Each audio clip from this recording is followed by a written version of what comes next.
Hi, I'm Shanda. At my sister's wedding. She sat me by the kitchen. No place card, no thank you.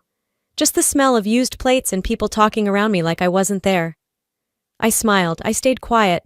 And then, I canceled everything. You ever realize, too late, that the people you've supported the most were just using your silence? I funded her dream day. I wrote the check. I planned the pieces, and they erased me like I was the help. But that wasn't the worst part. The worst part? I wasn't even supposed to be there that early.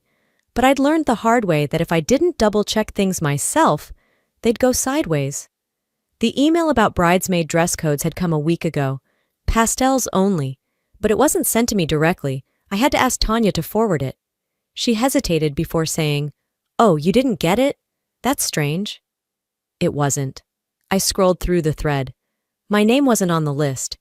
Just like that, I realized something.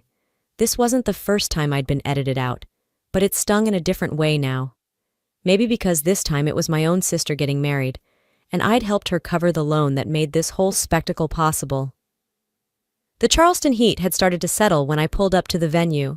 A fancy, overly restored barn, wood beams, faux rustic chandeliers, and enough florals to choke a greenhouse. I'd paid the balance for the floral upgrade last Thursday. I'd chosen a burgundy chiffon dress, not pastel. I didn't own anything in that shade, didn't feel like going out to buy something just to blend into a color scheme I hadn't even been looped into. The young woman at the front looked me over and asked, "Are you with the kitchen staff?" My mouth didn't move.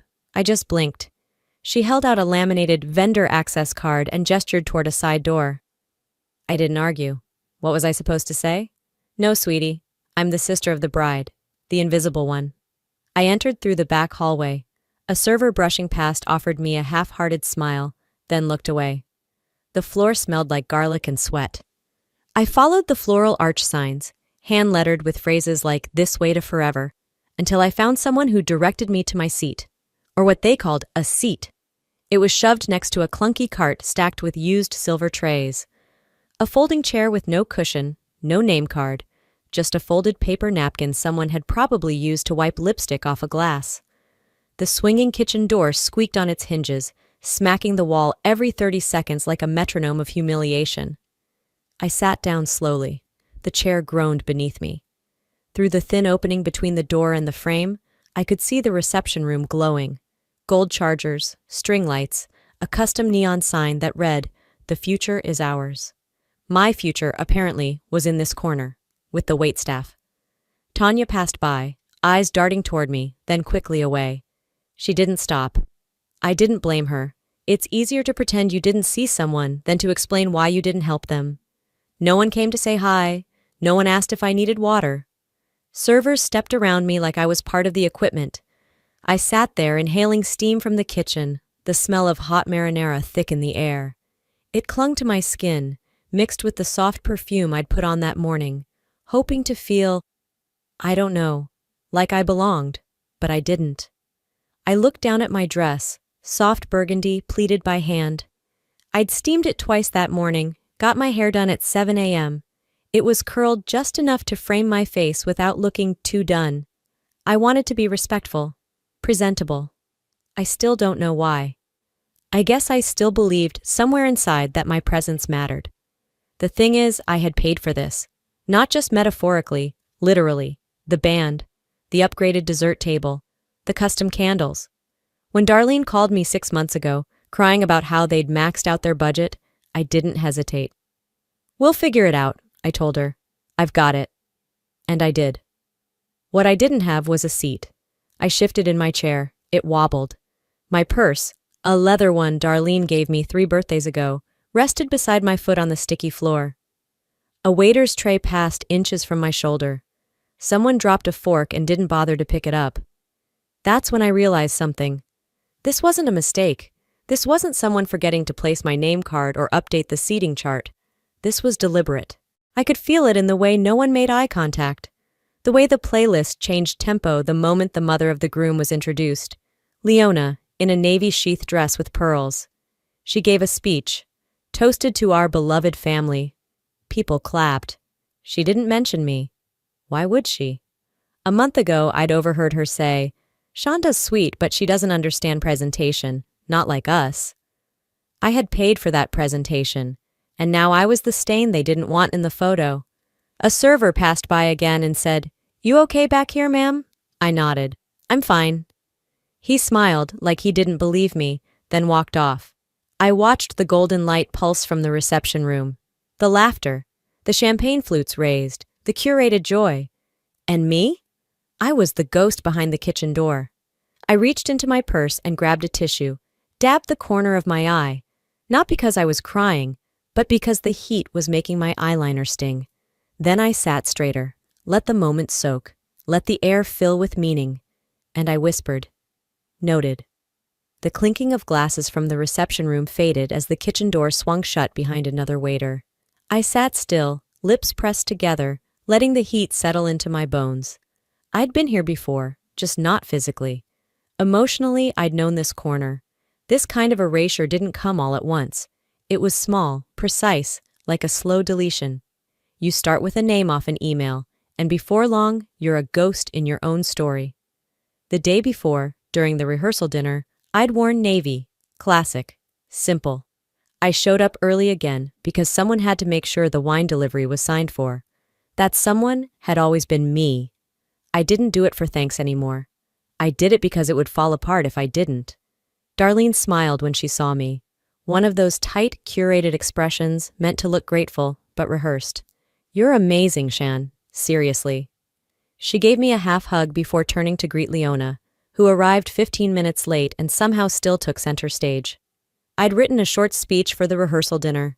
It wasn't long, just a few words about growing up with Darlene, how she used to make sock puppets and pretend we were co-hosting a talk show, how she'd sing off-key in the car but never stopped performing.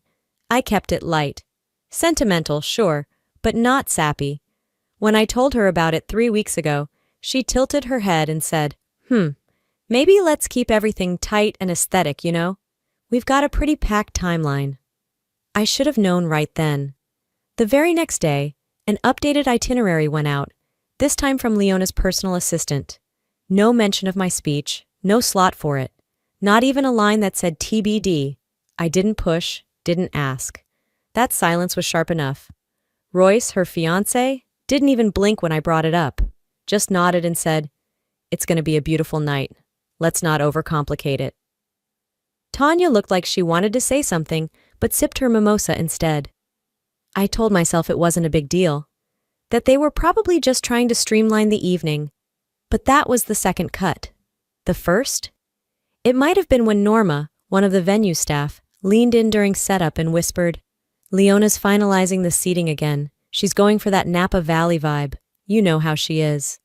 And then she rolled her eyes, but it was playful, not malicious, as if I was in on the joke. I wasn't laughing. I used to be part of those conversations. I used to approve layouts, not be sidelined by them. So I logged into the wedding planning spreadsheet that night, just to double-check a few details. Access denied. I tried again. No dice. The document I'd built from scratch, that I updated with every vendor contract, every floral adjustment, every invoice and deposit, was now marked Leona Events Private Access. She'd literally taken my work and rebranded it. My contact list, the one I used to manage band schedules, gluten-free orders, even the damn valet instructions, gone. When I texted about it, Darlene replied, "Oh, sorry, I thought Leona CC'd you. She's streamlining now. Less cooks in the kitchen, huh?" with a winking emoji. I didn't answer. That night, I checked the email thread about the rehearsal dinner location. I had placed the deposit, booked the room, selected the wine pairings, but somehow the final confirmation didn't include me, just Leona and her assistant. And my name wasn't listed on the staff contact sheet either. They'd made new lanyards. Mine wasn't among them. It wasn't oversight anymore. It was extraction. At the dinner, I was seated at the edge of the room, near a window with no view. The air conditioner blew directly on my shoulder. I kept a cardigan folded over my lap, unsure if I wanted warmth or just something to fidget with. Leona took the microphone at dessert. She stood at the center of the room, her voice smooth and crisp, like she was announcing an Oscar winner. This wedding would not have been possible without the support of so many. Truly, we are blessed. She thanked the venue, the photographer, the calligrapher, the DJ. Then she said, "And of course, to the family, Darlene's wonderful friends and our circle who made this a dream." She lifted her glass. People clinked. Darlene beamed. I stared down at my untouched wine. No one mentioned the woman who paid for the 5-tier cake, or the woman who negotiated the dance floor upgrade, or the woman who filled in all the budget gaps while her sister called the shots and someone else cashed the credit. I wasn't forgotten. I'd been deleted, and I finally believed it. They'd cut me out piece by piece, like trimming a photo until I no longer fit the frame. And yet, I was still standing there, quiet, polite, swallowing the silence they handed me like it was dessert. But something shifted when Leona said, "This dream come true." Because it wasn't my dream, and it wasn't theirs either. Not entirely. It was mine. Funded by my sacrifices, executed by my effort, and now paraded without my presence. I looked around the room one last time. Smiles everywhere, curated, polished. I thought, you erased me, so don't flinch when I start disappearing. The next day rolled in with a sky the color of dishwater and the kind of humidity that made even silk feel heavy. I sat alone in the hotel room for a few minutes longer than I should have. I'd dressed, done my makeup, fixed the hem on my dress again. Burgundy, same as yesterday. The one shade that didn't fit their curated pastel palette. I wore it again on purpose. I checked my phone. One new message from Tanya. "Hey, so sorry, Sean. They said only the bridal team can be backstage. Maybe just wait outside?" Bridal team, not family, not sister. Just team, like a cast. And I was no longer on the call sheet. I headed to the venue early again, hoping I'd at least get a moment with Darlene before the ceremony started. She and I hadn't talked since that odd smile she gave me at the rehearsal. Not that she reached out.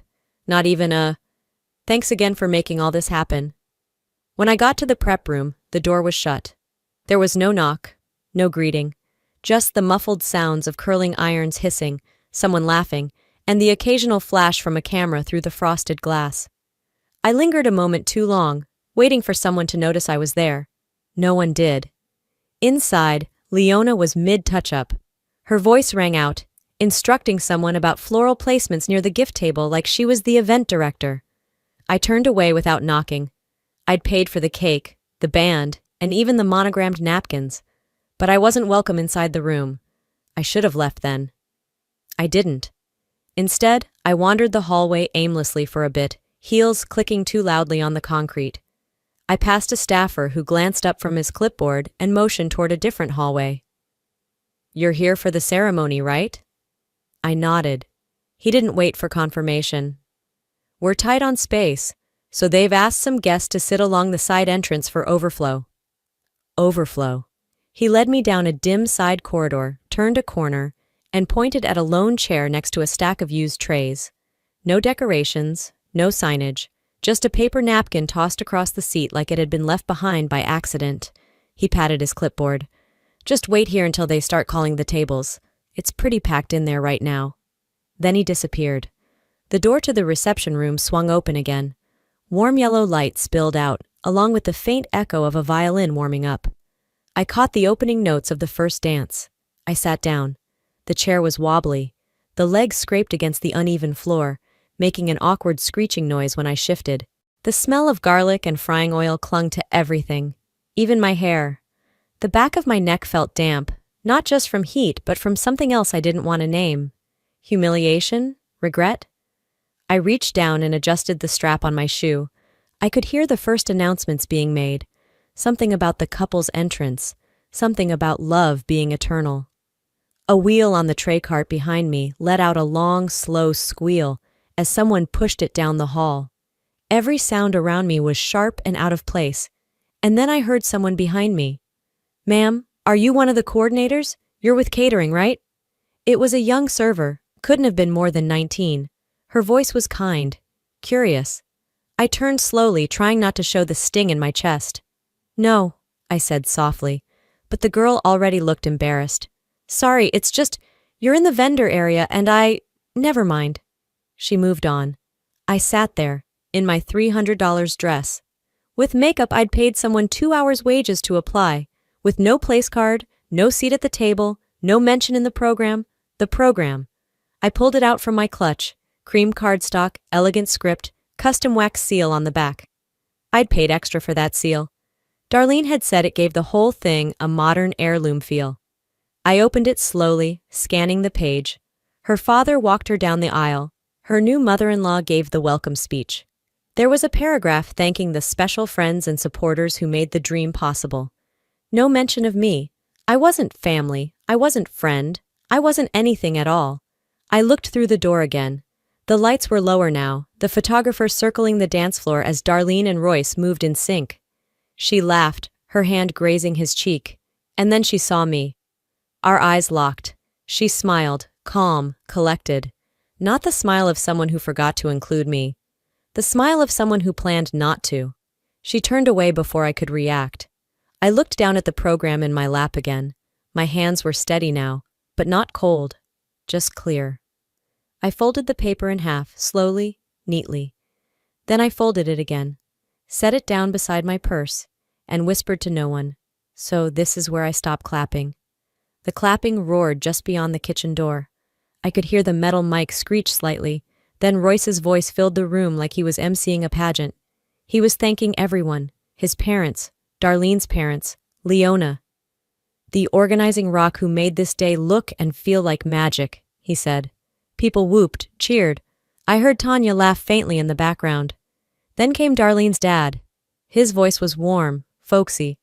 When my little girl said she wanted a fairy tale, we never imagined something this beautiful. A pause. And thanks to the many hands that made this day happen. Many hands. I wasn't one of them. I stayed still in my chair, fingers lightly touching the edge of the program I'd folded earlier. It rested beside me like a discarded napkin, neat, tucked, and ignored. Not one name, not one nod, and certainly not mine. I was the one who made the down payment on the venue. I paid for the lighting. I negotiated with the band twice after they tried to increase their rates last minute. I Venmo'd the florist a $3,000 deposit 3 months ago. But tonight I was sitting behind a tray of used forks and a bucket of kitchen towels. I turned on my phone. The glow lit up my lap. I pulled open my inbox and typed in receipt. The search returned dozens of hits. I scrolled through the digital proof of my presence. Band, $5,200. Venue, $12,000. Florals, $3,400.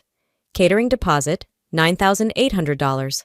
Linens, portable heaters, neon signage, custom signature cocktails.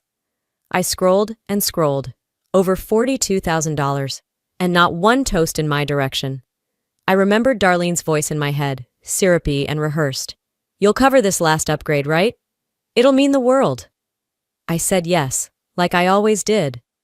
I thought saying yes was my way of loving her. Turns out it was just my way of disappearing. My phone buzzed again. Darlene. Please don't make this about you. This is our day, and your mood is visible. Then another. Leona. You're being petty. If you ruin this, that's on you. The gall, the arrogance. I stared at the screen. The text sat there, blue bubbles against white space, like bruises waiting to spread. I didn't text back. Didn't even blink. Instead, I opened the folder in my phone labeled Wedding Docs. There was a subfolder for Sunday Brunch, another for Bar Service Final Invoice, pending. I stared at the brunch invoice for a moment longer than necessary. $4,600, still unpaid. I could cancel it with a single call. The florist delivery for the next morning, still refundable. My name wasn't mentioned. But my money? My effort? They were the invisible foundation holding this wedding up like scaffolding. Quiet, sturdy, unseen, but vital. I looked up. Someone wheeled by with another tray of champagne glasses. The server didn't see me. I could have disappeared right then and no one would have noticed. Not really. And then I remembered something else. 3 weeks ago, I caught Royce at the coffee shop near my house, reviewing layout notes with Leona. Not Darlene, not me. When I walked up, he flinched. Oh, hey, Shan, we were just, finalizing details Darlene's too busy for. And Leona didn't look up. She just said, some people contribute better from the sidelines. That's when it started. The shift. That invisible shove from the center of the room to the edge of the frame. A repositioning. A subtle exile. Now, I looked around the hallway. Concrete floor, yellowing paint, the sound of silverware clinking just a wall away. And suddenly, the silence wasn't humiliating anymore. It was revealing. This wasn't my wedding, but it had been my investment. And now they wanted my silence too. I closed my email, switched over to the banking app, and hovered over the brunch payment. The words pending confirmation blinked slowly, rhythmically, like a countdown. They erased me so easily. Maybe it was time I erased something of my own. A slow breath. I put the phone down on my lap. Didn't text back. Didn't cry. Didn't flinch. I just stared at that pending brunch invoice and thought, I paid to be erased. Let's see how they react when I vanish myself. Back in my hotel room, the world felt padded. Soft, like everything was muffled by a layer of invisible cotton. I hadn't taken off my dress. Burgundy chiffon clung to my legs as I sat on the edge of the bed, shoes still on, makeup still perfect. The silence in the room wasn't comforting. It was surgical. I reached into my bag, pulled out my laptop, and powered it up. The glow of the screen was the only light in the room, casting blue shadows across the comforter. I opened the master wedding budget spreadsheet. Line by line, I went through it. I'd organized everything. Deposits, final payments, backup vendors, contingency fees. I knew every entry because I wrote them. But now, there were new additions. A second tasting session at a vineyard in Asheville. A luxury rehearsal upgrade at the hotel bar. I hadn't approved those. I scrolled to the far right column where the payment sources were logged. My name, my card.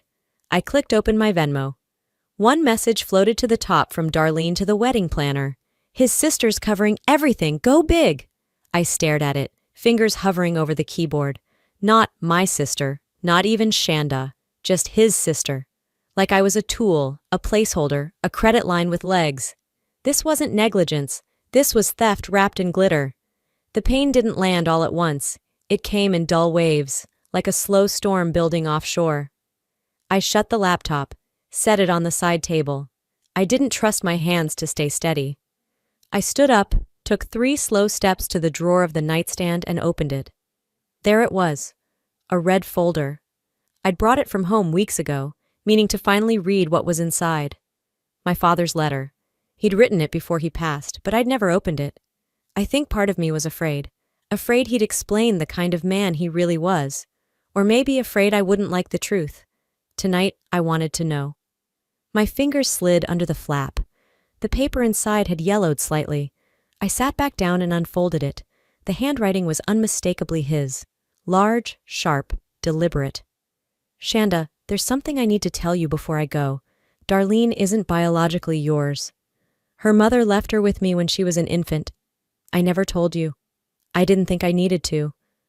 But I see now that truth has a way of showing up anyway. Love, Dad. I didn't cry. I didn't gasp or drop the letter dramatically like someone in a movie. I just sat, staring at the ceiling fan, letting the hum fill the gaps between his words. Then I whispered to no one. Then why did I stay? Why did I let them use me? For years. I paid for Darlene's first car. I paid for half her college tuition when Dad's savings ran out. I let her sleep in my bed after her first divorce. I helped her draft the apology letter to her first fiancé. And I always assumed we were blood. Sisters. Even when it didn't feel mutual, I convinced myself that love didn't need to be matched to be real. But now I knew the truth. I wasn't her sister. I was her shadow. I looked at the bedside lamp. Its buzz was loud in the quiet, a mosquito of sound that made it impossible to forget I was alone. I grabbed my phone again, opened Instagram.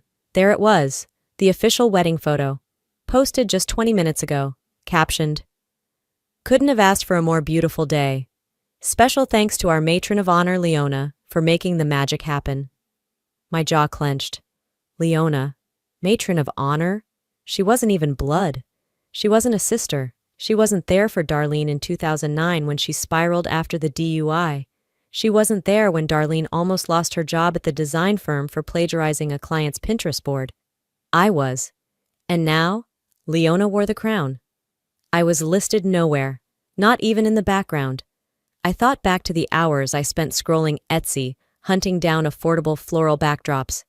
I remembered the time I drove to Charlotte in the rain to pick up the personalized signage after the courier failed, and now I wasn't even a footnote. I sat back, let the phone rest on my stomach. This wasn't about revenge anymore. It was about reclamation. My name, my time, my money, my silence. All of it had been handed out freely like confetti. No more. I opened my email, typed 3 short messages, each one colder than the last. I didn't reread them. I didn't need to.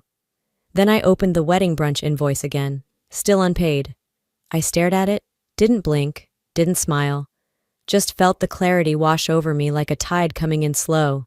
I wasn't going to scream. I didn't need to. They'd feel it. When the music stopped, I didn't sleep. Not really. I must have dozed off sometime past midnight, still dressed, still buzzing from everything I refused to say. But by 5:30 a.m., my eyes opened to the thin silver blue of morning light slicing through the blackout curtains. The wedding was over. But the story was just beginning to turn. The silence in my hotel room wasn't hollow anymore.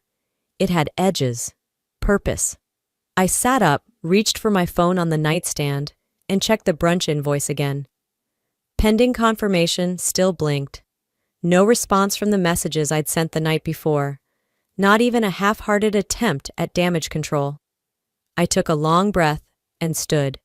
Walked barefoot to the little coffee machine by the window, popped in a pod, let it brew while I scrolled through my contact list. Florist first, then the band, then the bar team. Each call lasted less than a minute. "Hi, this is Shanda Carter. Due to a change in plans, we're canceling today's brunch service. Yes, I understand the policy. Please send confirmation to the email on file. Thank you." No emotion, no explanation, just logistics. The final call ended with a simple, "Noted," and I turned my phone off. Not silent in surrender, silent in power. By the time the coffee cooled enough to sip, I had already checked out online, packed my bag, folded my dress into its garment bag without a second glance. I didn't need to look back at it again. That dress was a chapter that didn't deserve a reread. I left the hotel by 7 a.m., drove the hour back to my town just outside Charleston, and pulled into my driveway. The front hedges needed trimming. A package sat on the porch. My house looked like it always did. Quiet, normal, mine. Inside, the stillness greeted me like a friend. I dropped my keys in the bowl, kicked off my shoes, and stepped into the kitchen. It smelled faintly of lemon from the diffuser I'd set days ago. By noon, I sat at the dining table, sunlight streaking across the hardwood floor, and opened my Facebook. I didn't type anything, didn't post a caption or a quote or a dig disguised as wisdom. I uploaded a single image. A scanned copy of the check I wrote, $42,000, signed clearly in black ink. The memo line said, "Wedding deposits." And I hit post. That was it. By 12:47 p.m., there were already 18 comments. Wait, I thought Leona paid for everything? Hold on, why would she cover that much? Shanda? Was she even there? By 1:15 p.m., my cousin Tanya texted. "Tanya, this is blowing up. People are talking." I didn't reply. I opened my fridge, pulled out a bundle of asparagus, a lemon, and a small piece of salmon, set a pot of water to boil, turned on Coltrane. The jazz played low while I moved through the kitchen like it was mine again. Because it was. Always had been. I sliced, sautéed, stirred, lit a small candle, just because I wanted to. And when I finally sat down to eat, it was the first meal in months I'd cooked for me. No planning around someone else's tastes, no plating for Instagram, just comfort, heat, salt, and honesty. I looked at the blank wall in the hallway. It used to hold a gallery of family photos.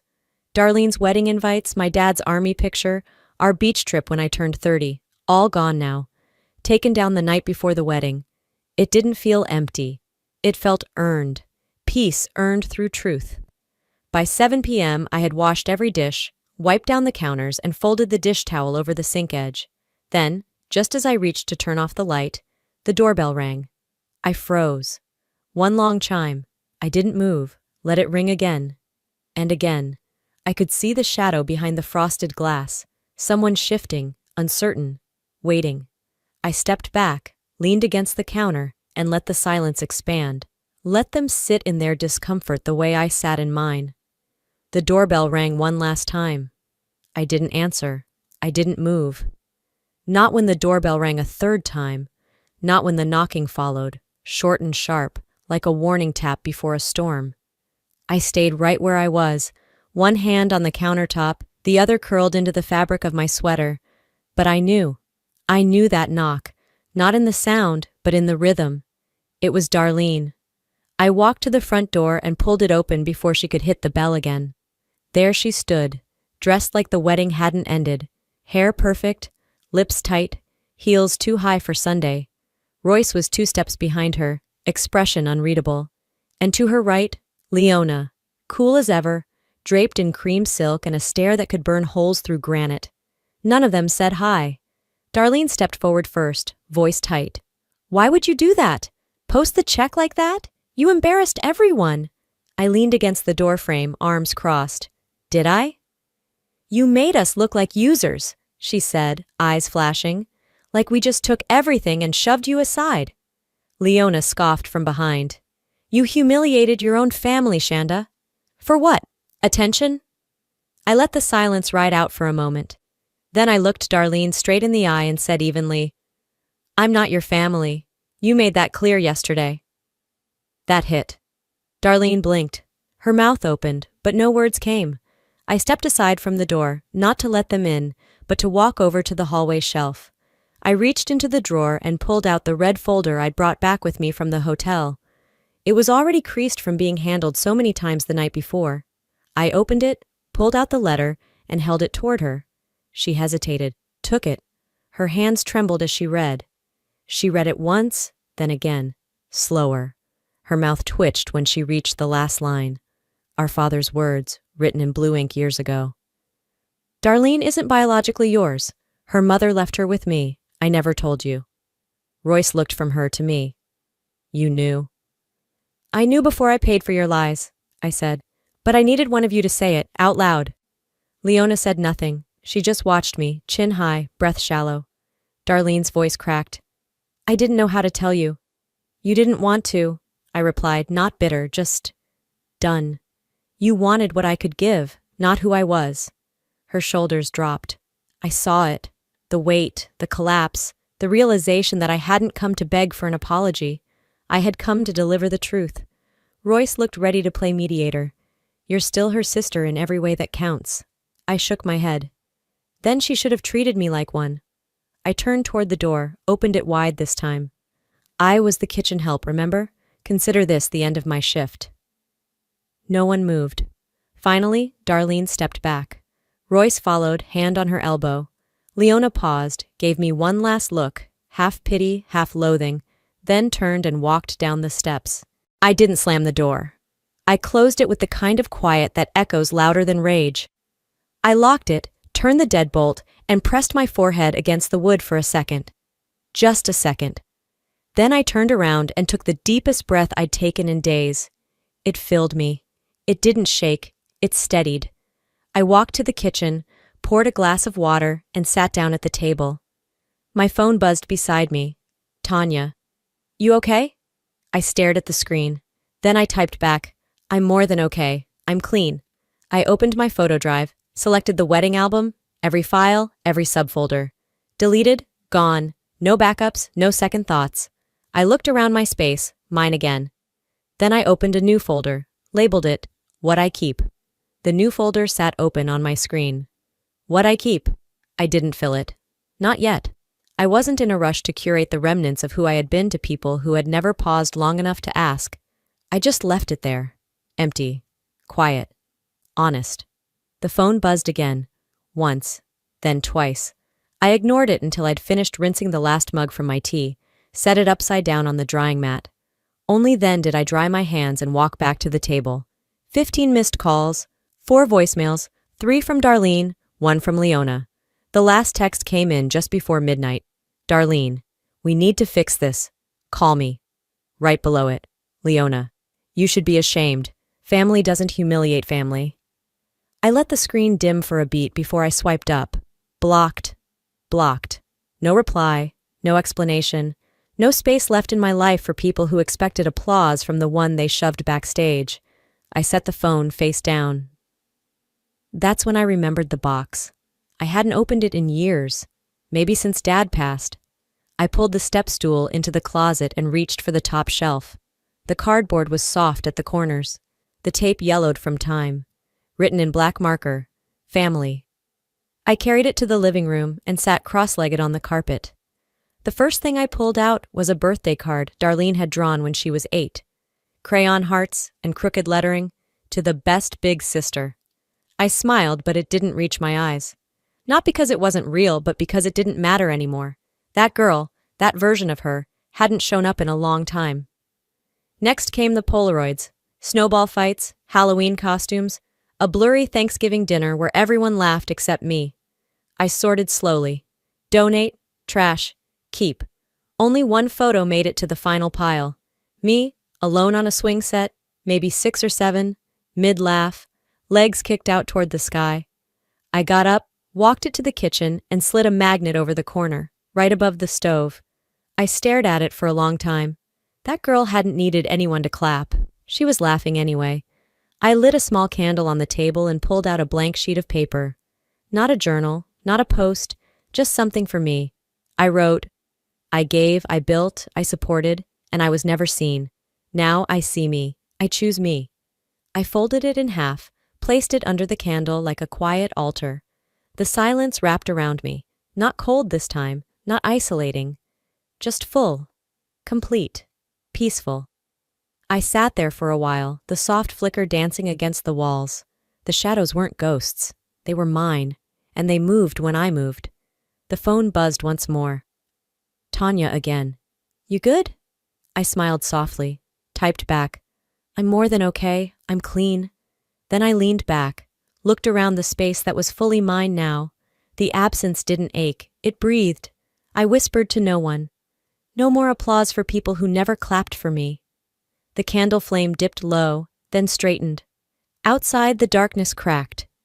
The first soft light of Monday morning crept across the window ledge like a quiet promise. Time to set my own table. A week passed. The house had been quieter than ever, but it wasn't lonely. It had space now, room to think, room to breathe, and most importantly, room to choose. The morning light moved differently across the kitchen floor these days. Maybe because I stopped rearranging myself to match someone else's idea of family. Maybe because I wasn't shrinking anymore. No calls from Darlene since that last text. No updates from Royce except a single message 2 days ago. I hope someday you understand. Understand what? That silence is more acceptable than confrontation? That funding a lie makes it prettier? I never answered. I didn't need to. Instead, I replanted basil in the kitchen window. I fixed the hinge on the laundry door. I played Miles Davis records without wondering if someone would ask me to change the vibe. The life was mine now. Clean, still, unapologetic. On Friday night, I invited a few people over. Nothing fancy. Just lasagna, garlic bread, salad, and a bottle of red I'd been saving for too long. The guests? A retired nurse from down the block who always waved when I walked past. A newly divorced friend I hadn't seen in years. A couple who ran the bakery around the corner. My neighbor Jacob, who offered to help carry groceries once and never overstepped. And Tanya. Yes, Tanya. She showed up with a bottle of white and a nervous smile. Hope I'm not overstepping, she said, stepping into the foyer like it held landmines. I just opened my arms and said, Welcome to my real life. We sat outside under string lights I'd installed myself, the kind that didn't try too hard to be impressive. Just warm, just enough. We ate, we talked, laughed. Nobody asked for speeches. No one hovered with fake compliments. Nobody told me I was too sensitive or reading into things. When the wine glasses clinked, Jacob raised his and said, To people who show up, even when they weren't asked to. Everyone smiled, and I raised mine too, not to complete the circle, but to anchor myself in it. This was what a table felt like when you weren't sitting at the edge, waiting to be acknowledged. This was choosing your seat instead of begging for one. Later that night, after everyone left, I stood by the sink rinsing plates. Not one dish had been broken. Not one word felt off. It was the first time in years I ended a dinner without checking if someone was quietly disappointed in me. I walked into the office, reached for the red folder I'd kept tucked away on the shelf. the one that held truths I never asked for. I opened it, looked at the stack. There were letters from Dad. Some I had read before, some I hadn't. I pulled out one. The one he wrote before he passed.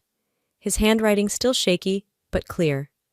You don't need blood to be real, you just need love that shows up. I read it twice, then slid it into a new folder labeled New Start. The rest I shredded, one by one, not because they didn't matter once, but because they no longer controlled the narrative. I sat at my desk for a moment, then picked up a pen and wrote a note to myself on clean paper. I stayed, I survived, I begin again. I folded it, slipped it into the folder. I didn't need their stories anymore. I was writing mine. Outside, the night air was warm. The porch called to me, so I stepped out with a mug of chamomile in hand and wrapped my robe tighter. There was no noise, no chaos, no spotlight I hadn't asked for. Just the wind, the faint sound of crickets, and the hum of a life not curated for anyone else. I sipped my tea, looked out into the street and smiled. Not the smile I gave when I was hiding pain, but the kind that came when you stopped pretending you didn't matter. I used to wait for a seat at their table. Now I'd built my own. They say family is where you're supposed to feel safest. But sometimes, the deepest cuts come from the people you once trusted with everything. Looking back now, I don't regret the silence I kept. I regret how long I kept it. I thought love meant sacrificing without being seen. I thought being the strong one meant enduring disrespect with a smile. But here's what I know now. Silence is not strength if it costs you your dignity. Forgiveness doesn't mean staying where you're not valued. And family, real family, is built on truth, not blood or convenience. If you're watching this and you've ever felt invisible in your own story, please hear me. You don't need anyone's permission to walk away from harm. You are allowed to start over, to draw a line, to rebuild something just for you. Now I'd love to hear from you. Have you ever been in a moment where walking away was the strongest thing you could do? Do you believe silence can be powerful? Or do you think it sometimes hides too much pain? Let me know in the comments. Drop a 1 if this story hit home for you. Or tell me where you're watching from. I read every single one, and if you didn't connect with this story, I still want to know why. Share your thoughts. Your voice matters here. If this video made you feel seen, if it touched something real in you, then hit that subscribe button and join this growing space for stories that heal, empower, and spark change.